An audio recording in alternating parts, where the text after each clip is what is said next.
guys. Today I want to talk about passive income. I'm going to give you two statements here. You're not rich until you are free. And you are not free until you are rich. Which of these statements is true? Maybe both to some degree. We live in a world that demands that we pay for everything. We have to pay for everything we want, including the basic necessities of life: food, shelter, clothing. We have to pay for it. Now, I get that there are those who live extremely frugal lifestyles, and I can appreciate that approach. The minimalist people. It's freedom, but within a certain set of boundaries. Like, you're free, but you have to limit your activities to those that you can afford. Imagine the difference between living in a van and parking overnight at Walmart half the time versus living in a mansion and flying around in your private jet. Both scenarios represent freedom, but one seems to have a few more options than the other. The point I'm making here is specifically about financial freedom. To me, financial freedom is defined by three things. One, not having to work if you choose not to. Two, not having to compromise when choosing your activities. And three, living the lifestyle you want without having to worry about how you're going to pay for it. Now, if we look closer at these 3 points, we can see that there are many ways to achieve these states of being and many ways to interpret their fulfillment, right? Like not having to work. This doesn't mean you don't work. In fact, if you absolutely love your work, go to town. I envy those who have a career that defines them and they can't imagine ever retiring because they derive so much joy from their chosen field. That isn't me. I work because I have to pay the bills, just like almost everybody else I know, right? Not having to compromise when choosing activities, right? So this is when you follow your harsh desire and you don't worry about how much it costs. Like, you want to jet off to Bora Bora and, on a whim, do it. You want to have the steak or the chicken? Well, you don't look at what it costs. You have the steak. Living the lifestyle you want. Finally, this is the point of my tirade. You may have a certain lifestyle that you desire, right? Like, it may be living in a tent under an overpass, or it may be hobnobbing with the rich and famous in Monte Carlo. You're free to choose whatever lifestyle you want. And if you're able to live it carefree, financially speaking, then you are truly rich. So now I want to make my statement that defines my whole philosophy, right? Now you have the context to say you're only as rich as your passive income allows. So if you earn a high salary, you make lots of money and you drive a fancy car and you wear $10,000 suits and you eat at expensive restaurants and you're just living the life of Riley, you might think that you're rich. But if you got fired or became unable to work due to whatever circumstances, could you still afford your lifestyle? If the answer is no, then you're not rich. See, I believe that you're only as rich as your passive income allows. The money that keeps coming whether you work or not. If you truly understand my point of view, you'll appreciate my next statement. Your lifestyle should be defined by the amount of your passive income, not your salary. See, this is the true definition of financial freedom to me.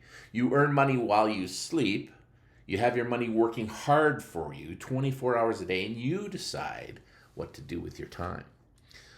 So in this paradigm, you would consider yourself poor until you can sustain your chosen lifestyle without working, right? If you earn a high salary but have no investments, then you should live like a pauper until you have invested enough so you don't have to work.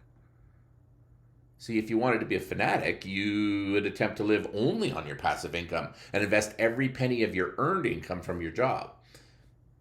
This would inspire you to get busy investing so that you can earn the lifestyle you can dream about.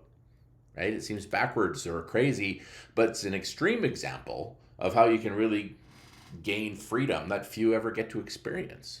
Right? Like, if you were to invest your entire salary and perhaps even your spouse's or your partner's salary too, you could build up a pretty sizable portfolio of passive income producing investments pretty darn quickly. If you made $100,000 a year and invested every cent in 10 years, you'd have $1 million portfolio generating income for you. That would be insane. Well, there's a way to do that. You'd have to read my books. So that's kind of telling you that it is possible, but it's a very particular way to do it. So the way to do that is in sort of living the life that no one else wants to live. So live like no one else now so you can live like no one else later, right? If you made some huge sacrifices and pared down your lifestyle to a minimum, even though you could technically afford much more now, you could set yourself up to live a life you might never have dreamed possible, right? Spend less than you earn, as they say. Like living in your sister's basement or in a shady part of town right now isn't the end of the world. It doesn't reflect your status or your ambition if there's a long-term goal in the works, because you know that this current modest lifestyle is not going to be forever, and that it's just part of a much bigger plan. You may even find joy in the experience because it's just part of your grand design. It's you doing something that most people are not willing to do in order to live a lifestyle that not many people are able to live.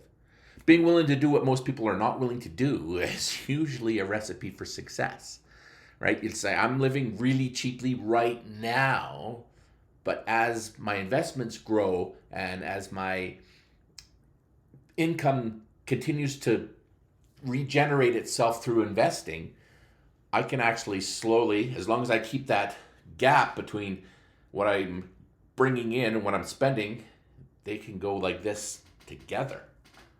Huh? No. I realize what I'm suggesting sounds a little extreme, and it is. My book, Be Your Own Bank, actually offers a blueprint for this plan, and a lot of people have enjoyed it. They thought it was great, but you don't have to go crazy like I suggest in the book. You can scale this plan to whatever degree you feel comfortable with. I mean, I suggest pushing your comfort zone. That's always a good thing for growth. But the beauty of the plan is it can be adjusted to any income level, any degree of risk tolerance. It's designed to work for the individual in their particular individual circumstances.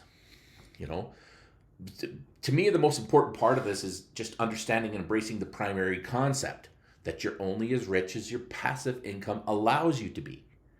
Like, by drinking the Kool-Aid and believing this precept, you might make financial decisions towards this end, right? Like prioritizing investing over lifestyle will ensure that you're approaching financial freedom from the right direction. This is what the big boys tell you to do. Pay yourself first. Your long-term thinking will lead you to long-term actions, and that will lead, inevitably, to long-term freedom. This isn't fantasy. You just have to be willing to get out of your comfort zone and embrace a new way of thinking and acting. If you want to change your life, you must change yourself.